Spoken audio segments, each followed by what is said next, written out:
Hello everyone, welcome to Hindi voice. फूल शैया के ही दिन फूल और मनोहर में तनातनी हो गई। फूल स्वभाव से ही कम बोलने वाली और लचीली थी। उधर मनोहर एंग्लो इंडियन छोकरियों के साथ सिनेमा थिएटर देख चुके थे। उनकी उच्छृंखलता और उद्दंडता के आदी थे। वे सपना देख रहे थे कि उनके कमरे में पैर रखते ही नववधु मुस्कुराती हुई हेलो डार्लिंग कहकर उन्हें बिठाएगी, उनसे घुल घुल कर प्रेम की बातें करेगी और उन्हें जबरन अपने पास बिठाए रखेगी। वे उठना चाहेंगे तो वो उठने न देगी। लच्छेदार बातों से उन्हें उलझा रखेगी। घड़ी के जाते हुए समय को एनेमी कहकर अफसोस करेगी। ये आशाएं उन्होंने नववधु से इसीलिए की थी कि वह मैट्रिक पास थी और उसने अपने छोटे से जीवन के अधिकांश दिन बोर्डिंग हाउस में ही बिताए थे। जिस समय मनोहर फूलों का हार गले में डाले इतर में बसे बसाए अपने कमरे में आए, नववधु फुल लैम्प के पास खड़ी चुपचाप एक पुस्तक के पन्ने उलट रही थी। किसी अज्ञात आशंका से वह रह रहकर कांप सी उठती थी। उसके पति होते हुए भी मनोहर आज तो उसके लिए परपुरुष ही थे। उनसे कैसे बोलूंगी, क्या कहूंगी, कहीं कोई बेवकूफ़ी ना हो जाए। फूल मन ही मन बहुत घबरा रही थी। अचानक किसी के हल्के पैरों की आहट होते ही वह पुस्तक छोड़कर एक कोने में सिमट कर खड़ी हो गई। मनोहर बाबू अपना यह अपमान न सह सके।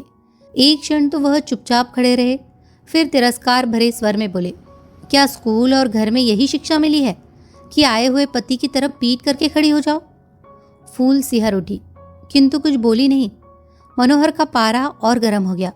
कठोर स्वर में बोले, मैंने तो समझा था पढ़ी लिखी है तो कुछ अक्ल भी होगी, लेकिन वही गवार की गवार। इस पर भी जब वह कुछ न बोली तो वह झल्लाए हुए उठे और फूल का घूंघट जोर से पीछे से खींच लिया। रेशमी साड़ी थी, मुंह के साथ उसका सिर भी खुल गया, पल्ला पीठ पर आग रहा। फूल बोली तो कुछ भी नहीं, मगर फौरन ही अपना सिर ढककर कमरे से बाहर हो गई। मनोहर गुस्से से शक्ल चुड़ैलों की नखरे परियों के कहते कहते सीढ़ियों से नीचे उतर गए। फूल चुपचाप आंसू बहाती हुई खड़ी रही। अचानक मनोहर को बाहर जाते देख उनकी बहन यशोदा ने आकर पूछा, क्या हुआ भौजी, भैया क्यों चला गया? फूल ने कोई उत्तर न दिया। वह अपनी ननद से, जो उसकी सास की जगह पर थी, कुछ सहानुभूति की आशा रखती थी, मगर यहाँ उल्टा ही हुआ। यशोदा ने फूल को झकझोर कर कहा, बोलती क्यों नहीं चंडालिन? 2 बात भैया से कर लेती तो क्या तेरी जबान घिस जाती? एक वह थी जिसने उसके जी को जला जला कर उसे आधा कर दिया। अब तू आई है तो तेरे ये लक्षण। आदमी का मिजाज भी देखना पड़ता है, जिसमें खुश रहे वही करना चाहिए, पर आजकल की छोकरियों का मिजाज भी तो 7वें आसमान पर रहता है। फूल आंसू बहाती रही। ननन की बातों का भी उसने कोई जवाब न दिया। इस घटना के बाद कई दिन बीत गए। मनोहर ने पत्नी की तरफ आंख उठाकर भी नहीं देखा। वे अपने राग रंग में मस्त थे। विवाह तो उनकी बहन ने जबरदस्ती करवाया था। पहली स्त्री से एक बच्चा था। बच्चा जब तक जीता रहा तब तक तो विवाह की जरूरत न जान पड़ी, लेकिन एक दिन जब वह बच्चा भी अपनी माँ का अनुगामी हुआ तो इतनी बड़ी जायदाद का कोई वारिस तो होना चाहिए। इस ख्याल से यशोदा ने भाई के सामने रो धोकर उन्हें ज़बरदस्ती विवाह के लिए मजबूर किया। यशोदा विधवा थी। यह सब जायदाद भी उसी की थी। मनोहर को 6 महीने की उम्र से पाला था। मनोहर ही उसका पुत्र या भाई सब कुछ था, किंतु दोनों भाई बहन एक से रूखे स्वभाव के। नक मिजाज बाहर अच्छे और भीतर खट्टे थे।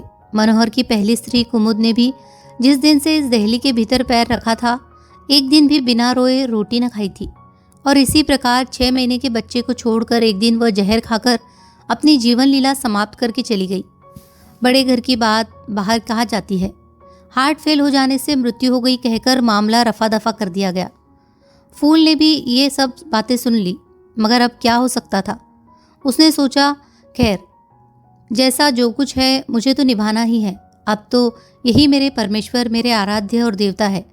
किसी तरह उन्हें मनाना चाहिए। मुंह से तो कुछ बोलते हुए उसे लज्जा आती थी और बोलने का कोई अवसर भी न मिलता था। इसीलिए उसने सोचा, एक पत्र लिखूं, शायद देवता सीधे हो जाए। वह कागज कलम लेकर बैठी। बहुत सोचने समझने के बाद उसने एक पत्र लिखा। मेरे देवता, कई दिनों से सोच रही हूं कि आपको एक पत्र लिखूं, परंतु क्या लिखूं, कैसे लिखूं, मेरी समझ में नहीं आता। माना कि मैं अपराधिनी हूं, फिर भी क्या आप मुझे क्षमा नहीं कर सकते? भूल तो मनुष्य से हो ही जाती है। मुझसे भूल हुई और बड़ी भारी भूल हुई। मैंने आपके कोमल हृदय को दुखाया, आपका अपमान किया, आपकी पूजा में त्रुटि की, देवता का सम्मान न कर सकी। न जाने किस अहंकार में, किस मद में बावली हो गई। किंतु आप तो क्षमा कर सकते हैं। मुझे अपने चरणों की सेवा का अवसर दीजिए। मेरी त्रुटियों को भूल जाइए। मैं आपके चरणों पर सिर झुका आपसे यही वरदान मांगती हूँ मेरे स्वामी। आपकी अपराधिनी फूल।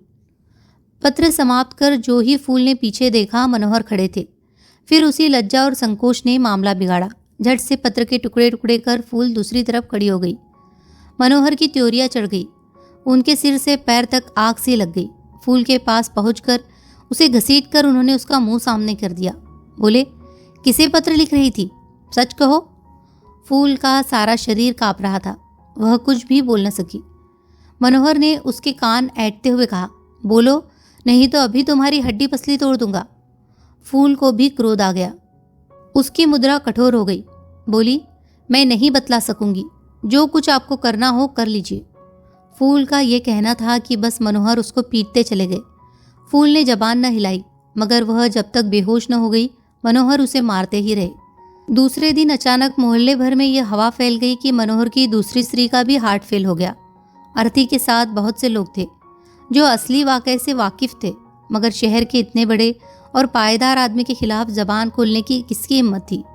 ओह, मर गई तो मर भी जाने दो। स्त्री तो थी, कल तीसरी आ जाएगी। आप सुन रहे थे सुभद्रा कुमारी चौहान जी की कहानी बड़े घर की बात। कहानी अगर आपको पसंद आई हो तो प्लीज़ इसे लाइक कीजिए, शेयर कीजिए और कमेंट कीजिए, और हमारे चैनल को सब्सक्राइब करना ना भूलें। धन्यवाद।